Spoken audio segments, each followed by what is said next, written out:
Hello, and welcome to Word of Hope. I'm Brother Joe Trout, coming to you for the memorial of Saint Juan Macias, one of only two Dominican cooperative brothers or lay brothers to be declared saints. Okay? It's a special day for me and for the other Dominican brothers of the order that Juan Macias and Martin de Porres are the only two that we have in our 800 years of history who've been declared saints. And in fact, Juan Macias and Martin de Porres knew each other. They both worked in Lima, Peru at the same time. They're known for their love of the poor. And you can read more about Juan Macias today on our website. If you go to opcentral.org, there's a reflection up on him and his life and ministry. Juan Macias is known really most especially for his attentive care to the poor and his life of prayer.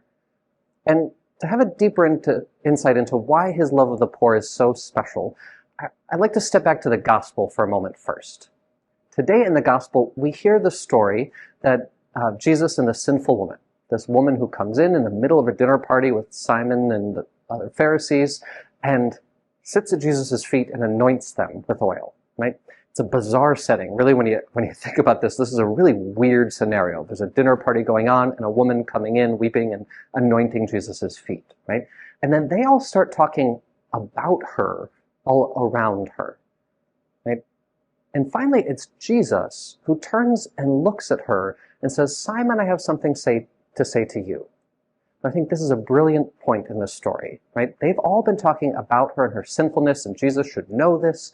And Jesus finally looks at her and speaks to the others to give her a moment of redemption. But in this moment, Jesus sees her, tells her that her sins are forgiven then, and sends her off in peace. Now, when Christians talk about our love for the poor and our need to care for others, we often talk about seeing the face of Jesus in them, which is good. That's a good thing to think about. But another, and I might even say a better way to think about it, is to look at all others the way Jesus sees them. That we ought to see those around us the way Jesus looked at this woman and cared for her, saw her need in the midst of everyone talking about her, everyone talking about problems of poverty, about the needs that we have in the world, but actually seeing the people in need. This is what made Juan Macias so renowned in his love and work for the poor, that he didn't just do a lot of good, but people felt seen by him, known by him. That yes, he helped with material needs, but he was a porter at the Dominican house, which meant he was the one sitting at the front door giving advice, praying with people, walking with them in life. That he saw them and cared for them. Make that your prayer today, that for all those you encounter in the world, you may see them as Juan Macias saw them.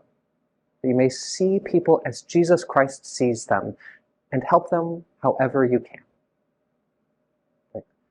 Have a wonderful day, and God bless.